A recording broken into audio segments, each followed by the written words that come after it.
We're ready to go, guys. Countdown starting up. 5, 4, 3, 2, 1, 0. Let's hope for a good game, and let's hope the best player wins. And I am unfortunately rooting for Firebat Hero, even though he put out my favorite player of all time, Savior.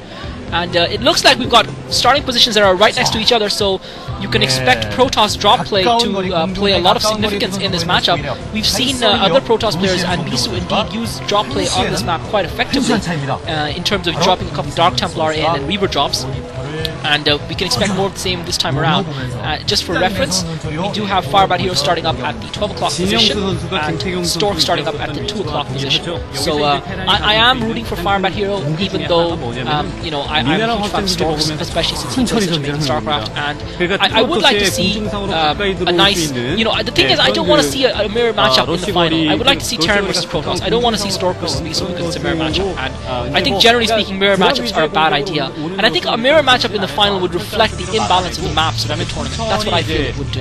But I do think that we're going to have a standard game this time around. I don't think Python is a map that is really conducive to any kind of fringe strategies, and it does look like both players are going for a fairly standard build thus far in this matchup.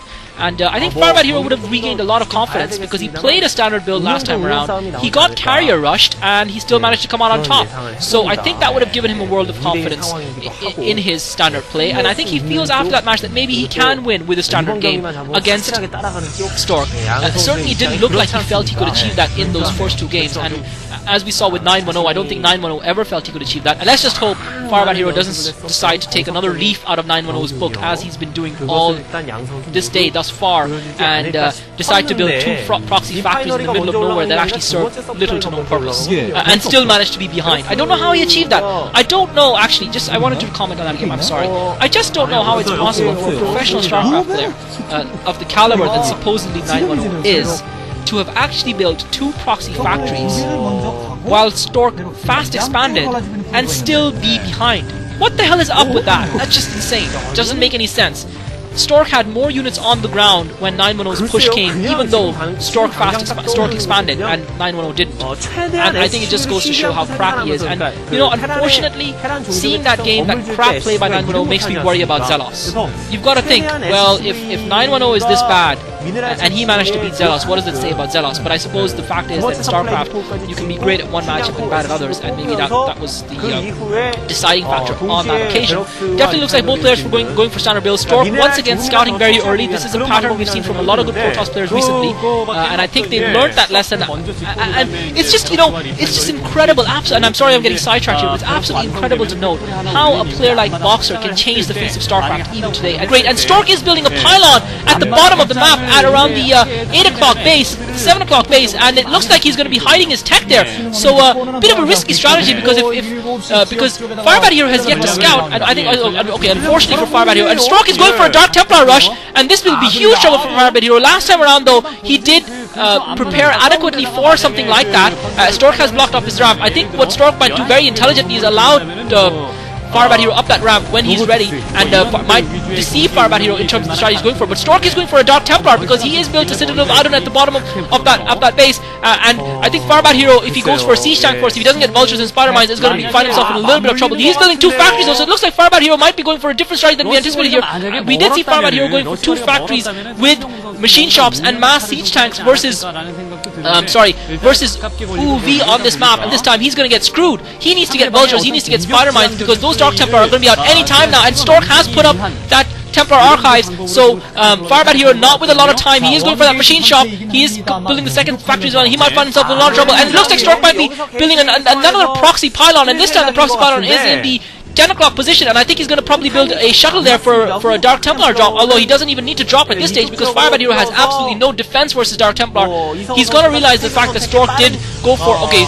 he's actually building proxy gateways, so he's not going to go for a drop. He's building proxy gateways for mass Dark Templar, and Firebat Hero is going to be in huge trouble here, but you've got to feel if Firebat Hero can survive this attack, he's going to be able to win the game from the advantage of economy that he will have, since Stork has committed a lot to this Dark Templar rush, and it'll just be interesting to see. And Firebat Hero is going for those dual, he's got that vulture out. I really hope he's going for spider mines. The fact that he's produced a vulture before producing a siege tank leads me to believe he's going for spider mines, and with those spider mines he should be able to defend against the Dark Templar. The key here will be to see if Firebat Hero can actually manage to get a Dark Templar within the ranks of Stork can get a Dark Templar within the ranks of Firebat Heroes SCVs, because if he can manage to do that, then he can lure a Spider-Mine into them and potentially deliver a crippling blow to Stork's excuse me, to Firebat Heroes economy. So game poised very finely here, balanced on a knife edge. That barracks is floating over, but it's going to be some time before it gets here, and usually Protoss players get a little bit of an advance warning versus this kind of rush, and Stork is supplementing those Dark Templar with a Dragoon and a Zealot, and he's going to be pumping units from 3 gateways, and now the Dark Templar is finally revealed. The Dark Templar is revealed. Does he have Spider Mines? That's the key question.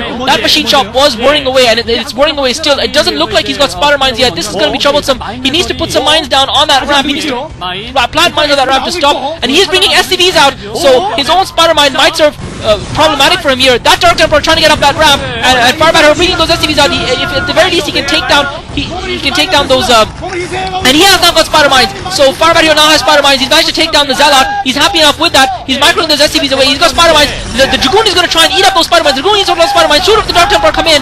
Well, oh my god, what did the Dark Templar just took out about 2 of the Vultures, but Firebat Hero is pumping, and Firebat Hero, brilliant defense by Firebat Hero, planting Spider Mines at his ramp, staying out of range of the Dark Templar. But it might slow him a little bit down in terms of expansion. Oh my god, brilliant Dark Templar move! Firebat Hero should have moved those Vultures away. Dark Templar just takes out about 6 of the Vultures there, and huge trouble. And that Dark Templar again gets taken out. Firebat Hero just surviving on the skin of his teeth, combating the Dark Templar just by the skin of his teeth right now, just absolutely on a knife edge. This game is so finely balanced. Anyone can win this right now. Firebat Hero defending just as hard as he can, and he still doesn't know that those proxy gateways are there, so he might try and go for Stork's main, but he's got to realize that there's got to be a proxy gateway, because he only sees a single gateway, and there's no way Stork can keep up that production of Dark Templar with a single gateway, and Firebat Hero might give the game away here if he goes for, but he has now got that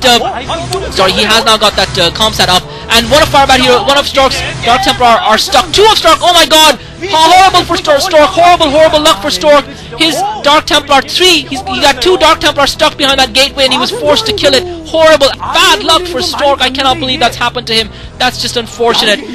Just for anyone worrying, my game clock is at 5 minutes now. Sorry, it's at 5, it's 7, sorry, it was 6 something, it's 7:03. So now with more Dark Templar trying to get up that ramp, but Firebat Hero has mined that Natural Expo. Stork manages to take out the Vulture. Firebat Hero's SCV that's going to try and build that expansion is going to get taken out, and now Stork is going to be in huge trouble. He's going to lose this game now. Firebat Hero is going to pull out the victory. He's going to be able to take out Stork's economy. Stork GG's. The Dark Templar rush failed. Absolutely psychotic defending by Firebat Hero. Brilliant defense. I am really impressed. I am so impressed by Firebat Hero's defense. But at the same time, you've got to feel that his micro did let him down. That allowing those Vultures to get taken out by those Dark Templar in the way that he did wasn't impressive in any way whatsoever. So you've got to feel that the overall quality of the game hasn't been that great in this matchup. Both players obviously shaken, their nerves obviously frayed a little bit. Neither player has been at this stage of a tournament before.